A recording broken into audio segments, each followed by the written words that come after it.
Bonjour les amis, nous sommes aujourd'hui dans le quartier de la Gare, dans le 13e arrondissement. Alors ne cherchez pas de gare, vous n'en trouverez pas. Ce quartier doit son nom à l'église Notre-Dame de la Gare, installée ici, place Jeanne d'Arc. Ce secteur du 13e, traversé par la rue de Tolbiac, est l'un des derniers de Paris à ne pas connaître une importante flambée des prix du mètre carré, d'où la présence d'un nombre incroyable, vous allez voir, d'initiatives solidaires et innovantes que je vous propose de découvrir tout de suite dans ce nouveau numéro de Paname.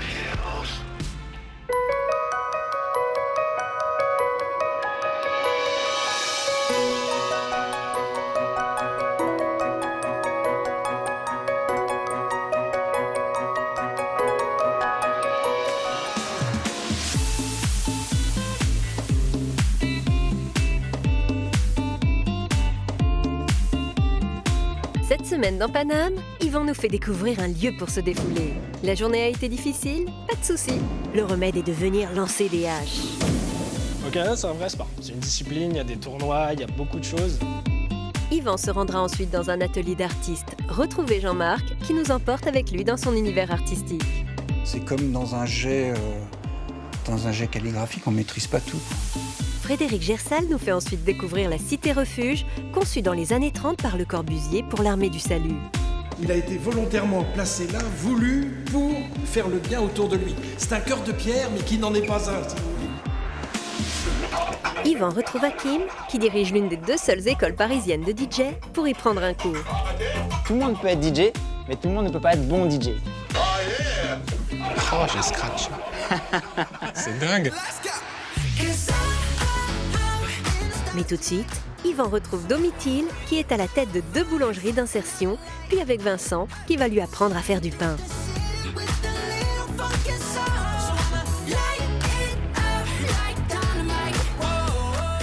Bonjour.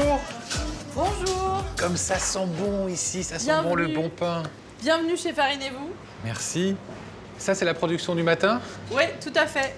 Aujourd'hui, on a notre pain du jour au seigle. Waouh, il est beau. Tout ça a été fabriqué donc ici ce matin par des apprentis boulangers. Des apprentis adultes, tout à fait. Et quel est le parcours de ces apprenants? D'où ils viennent exactement? Ils passent chez nous, parce qu'en général, ils n'ont pas le niveau pour faire un CAP. Et la reconversion adulte est assez compliquée. Oui. Donc là, on permet d'accéder à cette profession de la boulangerie, cette belle profession. Et là, on apprend tous les métiers de la boulangerie. Alors, en fonction du poste et en fonction de ce qu'a envie la personne, elle va apprendre soit le métier de vente, soit de la préparation salée aussi, parce qu'on fait beaucoup de sandwichs. Tourrier. Alors, tourrier, c'est un métier qui n'est pas connu, mais c'est tout ce qui est le travail de la pâte, et notamment la pâte feuilletée et des croissants.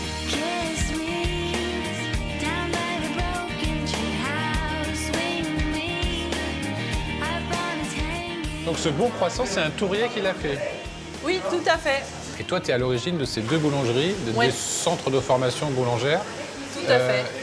Et comment tu as eu l'idée de ça? Un jour, j'ai été manger un sandwich, j'ai trouvé que c'était une lumière dans la ville. Enfin, il faisait gris, il faisait froid, et là, il y avait cette boulangerie, il faisait chaud, les produits étaient beaux, il y a une lumière jaune qui est hyper jolie.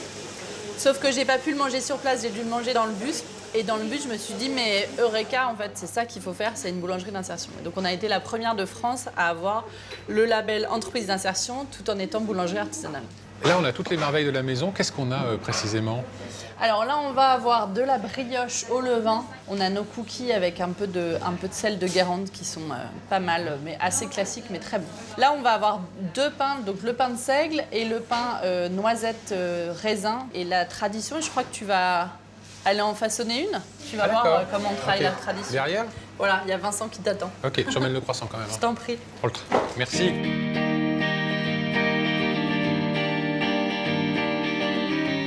Salut Vincent. Bonjour. Ça va? Ouais, et toi? Ça farine déjà là, ça y va. Ah bah il faut. Faut mettre un tablier aussi pour commencer. Ah d'accord. Hop, tu vois, il arrive. Et bah voilà. C'est formidable. La boulangerie, c'est un peu salissant. Oui, Il faut mettre les mains dans la pâte. exactement. Hein?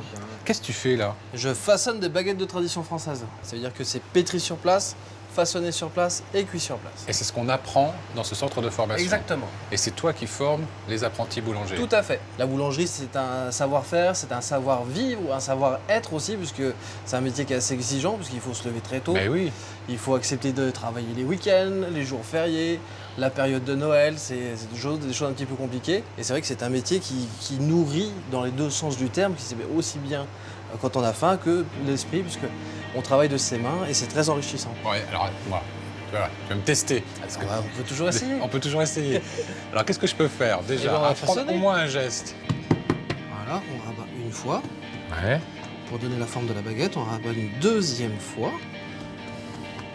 Hop, on rabat au milieu. Ah, on rabat au milieu, d'accord. Voilà, et on vient fermer la soudure. Ah oui, on n'hésite pas. Faut y aller. C'est viril, la boulangerie. D'accord. Et c'est quand même un métier qui a retrouvé ces dernières années ses lettres de noblesse. Exactement. Le métier de boulanger, c'est un des métiers où on voit le résultat du travail de ses mains Ouais. assez immédiatement. Kiss me beneath the milky twilight. Lead me along the moonlit floor. Lift your open hand, strike up the band and make the fireflies dance. Après la confection, place à la cuisson. Là, elles sont pas encore cuites pour toi. Ouais, parce que c'est le temps. Donc on attend un peu pour que ça cuise. Faut être précis. Ça fait combien de temps que tu es ici, Amara? Ça fait bientôt 2 ans. J'ai commencé le 28 janvier 2019. Qu'est-ce qui te plaît?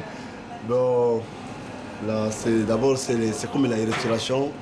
Voilà, donc préparer pour les autres. Donc, vraiment, c'est magnifique. Voilà, ouais, Toi, ce que tu aimes, c'est faire pour les autres. Voilà. Nourrir les gens. Voilà, nourrir les gens. Donc tu vas continuer à le faire après. Oui, je suis prêt parce que bientôt, mon formation sera à la fin. Donc, Ouais. je suis prêt à aller travailler. Ok. Voilà. Et peut-être ouvrir ta boulangerie? Effectivement, si c'est Oh. possible, oui. Super. Effectivement. Allez, je te laisse bien cuire le pain. D'accord. Salut Amara, merci beaucoup. Merci beaucoup également. So kiss me. Il est de ce matin celui-ci. Ah, de tout à l'heure, oui. Et ça, c'est un pain qui a entre quasiment 48 heures de temps de fermentation et il a cuit pendant plus d'1 heure et demie. Avant, toi Vincent, tu avais ta boulangerie. Ouais. Et puis tu as décidé de faire de la formation. Oui. Parce que... Changer de- Ouais. Transmettre. Merci beaucoup Vincent pour cette initiation. Ça c'est bon, hein. Ouh là là. C'est bon. Bon. Merci.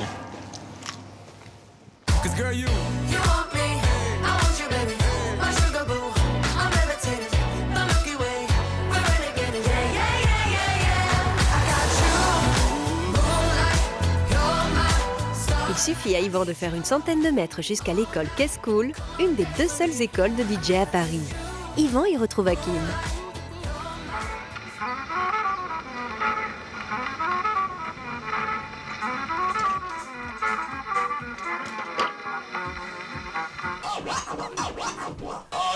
Excusez-moi, je suis un peu en retard. Ça va Hakim? Je suis venu pour mon cours de mix, mais je suis avec mon matos. Je suis avec ça à la Ouais, c'est un maison. peu old school. Hein. Je pense qu'on va pouvoir mettre ça à l'entrée Bon, tranquillement. bah, je et vais on le va reposer, utiliser j'en ça reviens tout tout de suite. Ça marche, à tout de suite. Ok, ça marche. Qu'est-ce qu'on apprend exactement ici? On apprend à créer finalement un mix original. On apprend à se servir de l'ensemble des outils qui sont mis à notre disposition aujourd'hui. La musique. Dans le boîtier, ça marche, hop, ça sort, ça fait de la musique, c'est super. Exactement. Et surtout, ce qui est bien, c'est que je peux lire toute ma bibliothèque. Alors, je comprends qu'il y a plein de nouveautés technologiques qui permettent hein. de faire ce métier.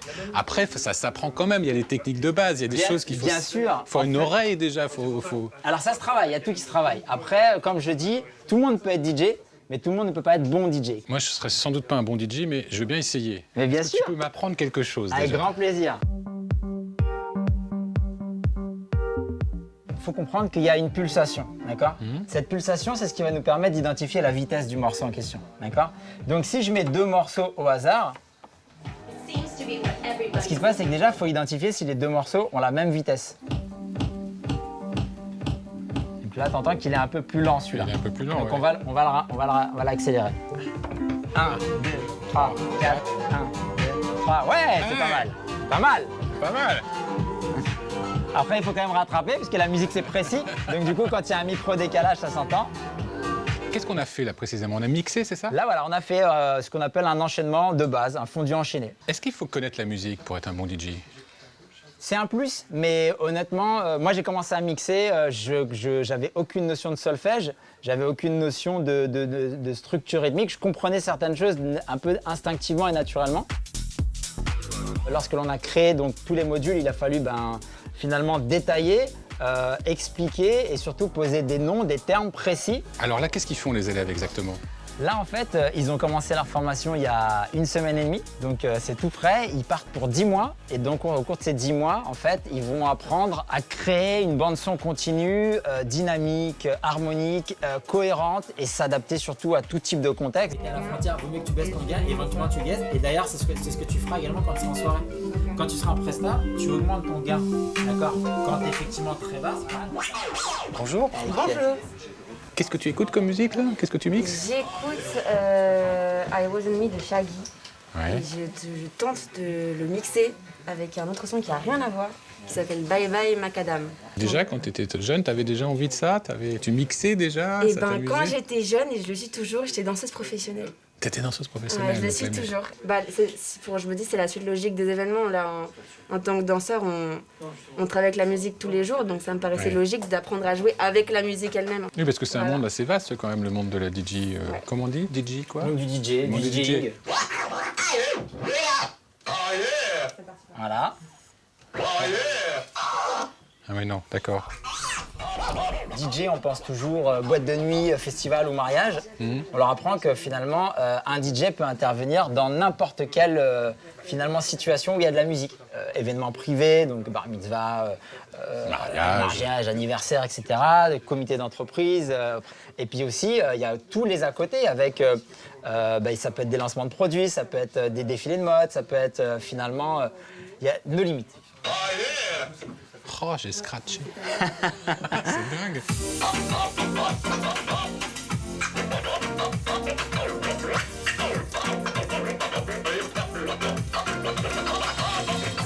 Bravo Hakim, ça s'appelle un professionnel, voilà. Génial, merci beaucoup. Merci pour cette découverte. Bravo à vous. Bonne continuation. Merci à vous.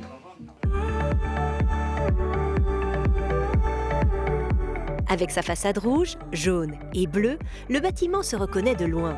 En 1933, l'Armée du Salut commande à Le Corbusier un foyer destiné à accueillir les sans-abri et nécessiteux. Un bâtiment extraordinaire, mais surtout un centre d'hébergement et de réinsertion qui peut accueillir jusqu'à 289 personnes. Yvan y retrouve Frédéric. Hey! Salut Frédéric. Hello, hello. Quelle joie de vous retrouver et de visiter surtout ensemble ce beau bâtiment de Le Corbusier. C'est curieux que vous parliez de bâtiment. Ouais. C'est un peu comme ça qu'on parle des bateaux dans la marine. Ouais, c'est vrai. Un beau bâtiment. Mais là, c'est un bâtiment qui a une forme de bâtiment, maritime, parce qu'on a la proue du navire ici, toute fine, et puis à l'arrière, la poupe, évidemment. Un gros navire voulu, commandé par l'Armée du Salut. Voilà pourquoi elle vous accueille. Et ces couleurs que l'on retrouve, ces couleurs visibles de très loin d'ailleurs dans Paris, Oui, bien sûr, oui. le rouge, le jaune et le bleu, qui sont les couleurs que l'on retrouve sur le blason de l'Armée du Salut. On visite pour Avec mieux grand plaisir. comprendre, Ah oui, oui, bien sûr, je veux visiter Ah, ce bâtiment, j'adore ce que fait Le Corbusier. tout en respectant évidemment ses habitants, c'est ça le plus important. Évidemment. Alors nous voilà à l'intérieur de ce puissant navire. Il a été volontairement placé là, voulu pour faire le bien autour de lui. C'est un cœur de pierre, mais qui n'en est pas un, si vous voulez, qui a une âme.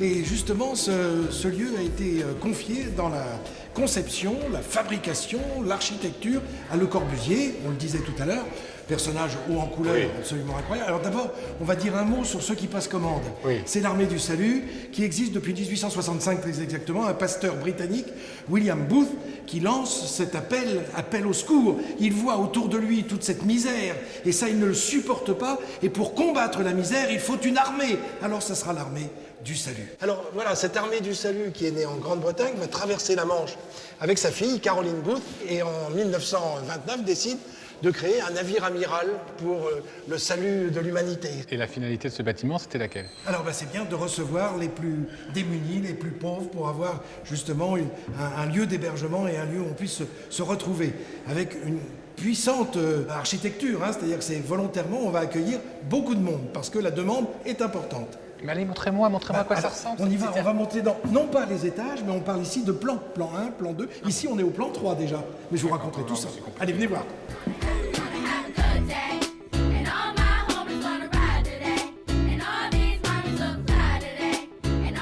Où est-ce que vous m'emmenez On va découvrir, il faut encore monter, Ouais. parce qu'on va découvrir une chambre telle qu'elle avait été créée, imaginée, pensée par Le Corbusier, des petites chambres individuelles pour les mamans et leurs enfants, parce que c'était des mamans isolées en général. Je comprends pas pourquoi il y a 2 escaliers. Eh bien parce qu'il y avait un escalier homme, un escalier femme, et avec un mur de séparation oui, qui était d'accord. entre les deux.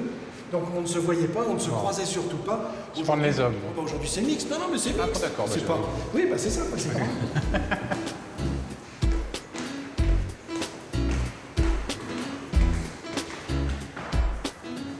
Venez, entrez dans cette petite chambre. Ah oui, c'est comme Très lumineuse. en 33. Ah oui, absolument. Elle est restée dans son jus. En tout cas, on l'a replacée dans son jus des années 30. C'était des chambres qui étaient destinées à recevoir des mères célibataires avec une intimité, évidemment. Alors, très limitée, hein. Mais on comprend bien qu'il y avait déjà une volonté d'isoler les personnes les plus en difficulté.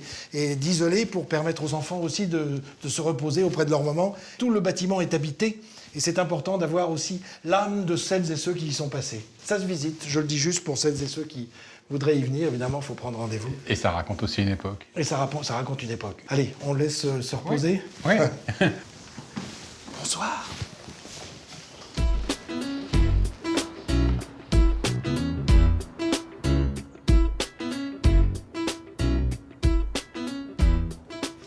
Alors là, je vous amène là parce que je veux que vous regardiez ce qu'il y a derrière nous. Enfin, vous pouvez pas regarder, vous, Si, mais si, je vous regarderez regarde. quand l'émission passera.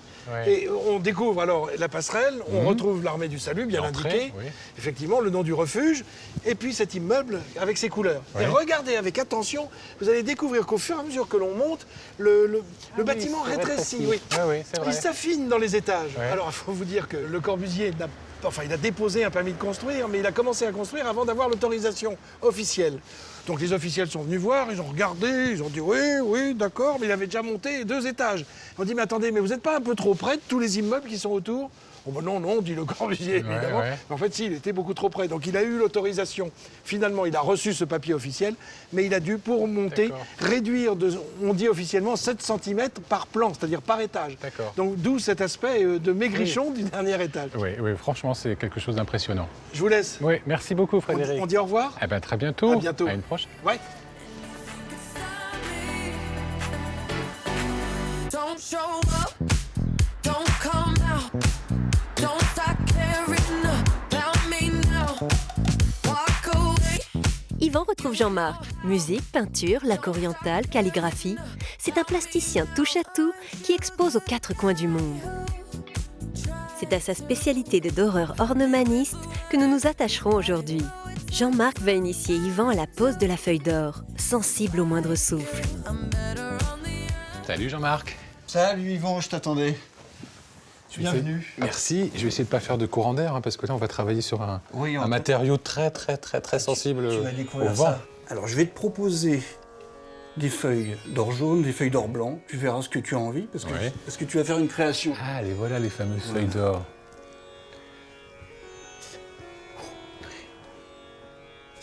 Waouh. Ah oui, c'est incroyable. Donc, tu vois, elle s'est tendue. Donc, tu peux venir la prendre entière. Oui. Ça risque d'être compliqué. Et je préfère t'embêter en venant la prendre à l'extrémité, parce que là, tu vas être un peu surpris. Donc là, je pose. Tu poses. Franchement. Oui. Et tu soulèves.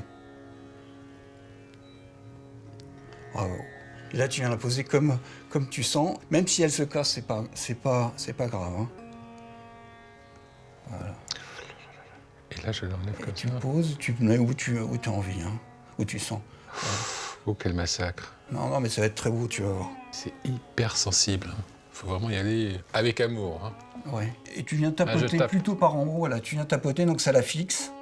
Parce que là, t'es en train de faire une création. Hein. Oui, enfin, ça se crée tout seul, là. Voilà. C'est ça le secret. Oui, C'est peut-être. que ça se crée. Qu'est-ce que tu ressens quand tu travailles la feuille d'or? Ah, c'est intéressant ce que tu dis. C'est un retour sur soi.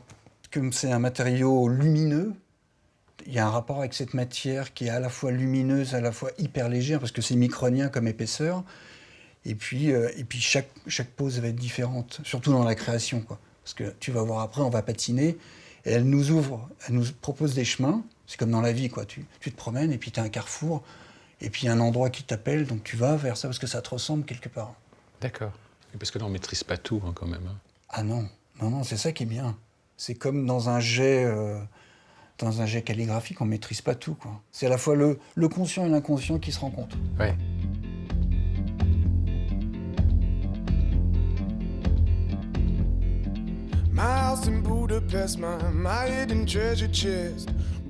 Tu vois, là, on commence à percevoir Effectivement.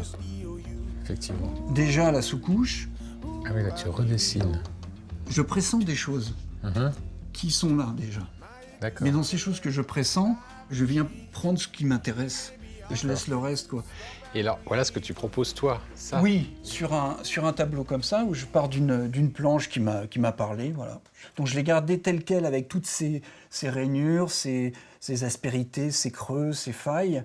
J'ai eu un parti pris, c'est de partir sur une idée de montagne. Oui. Donc voilà, je pars sur une idée de montagne, je pose ma feuille d'or blanc, comme on a fait là, partout, et après, je viens patiner. Ce qu'on est en train de faire. Et du coup, je l'ai appelé transhumance des âmes, parce qu'en fait, tu as tout un bestiaire à la fois humain C'est incroyable, parce que là, quand on regarde d'une façon globale, on voit pas tout ça, mais après, en détail, c'est ça.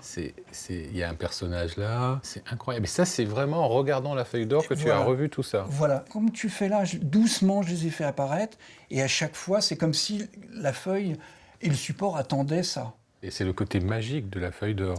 Ça renvoie à l'enfant qui lit dans les nuages ou qui fuit son quotidien dans des perspectives, dans un mur. Voilà. Hop, il aperçoit quelque chose et d'un seul coup, c'est onirique, il part.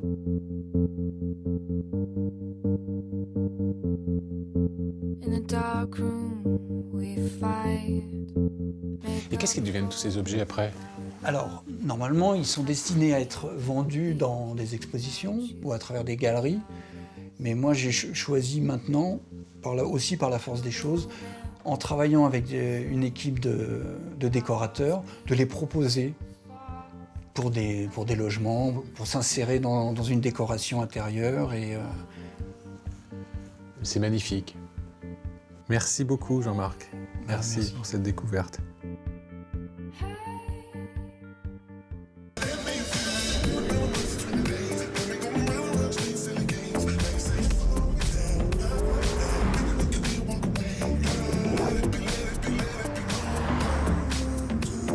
Rendez-vous rue de Patay pour retrouver Renaud pour une expérience très originale. Un véritable lieu où se défouler après une journée de travail et passer un bon moment entre amis. On peut lancer toutes sortes de haches, de pelles et d'étoiles de ninja. Un concept venu tout droit du Canada.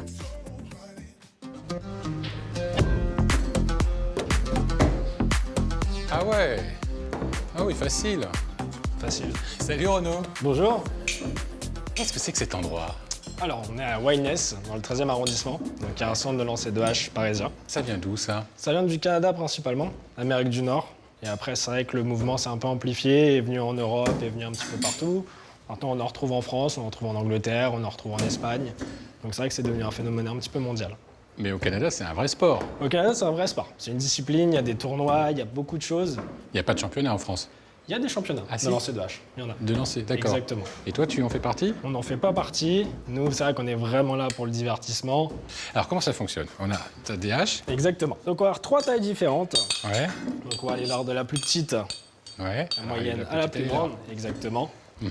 Et du coup, le but, toujours la même chose, la prendre bien au bout. Ouais. Comme un marteau, comme ça. Exactement, avec le pouce, tout à fait. Mhm. Et après, de se placer face à la cible, on va monter au-dessus de soi et descendre tranquillement. Bras tendus. Exactement.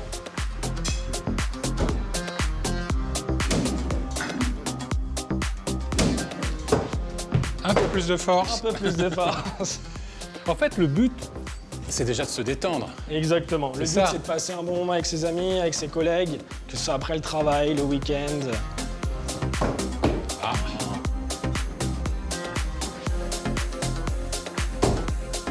Hey, Stack! Voilà.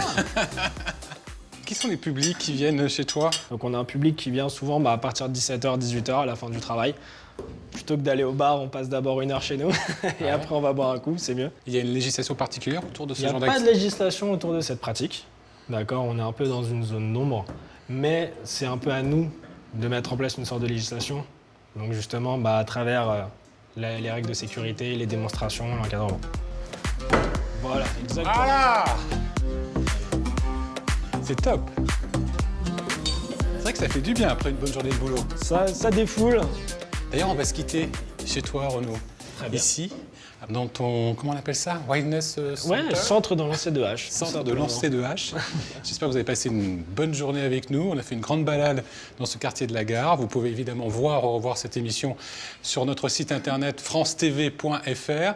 Vous pouvez aussi venir me parler sur les réseaux sociaux. Évidemment, on se retrouve la semaine prochaine pour un nouveau numéro de Paname. Attention, 5. Voilà.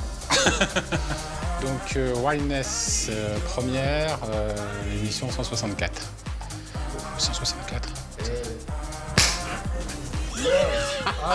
Il nous fallait le rater.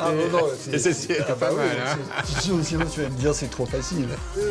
Le Corbusier, vous le connaissez, vous l'appréciez. Il dépose pas de brevet de... Je recommence. C'est bon, Nathalie? Oui, on peut rentrer quand on veut. D'accord. Je ferme. Bah,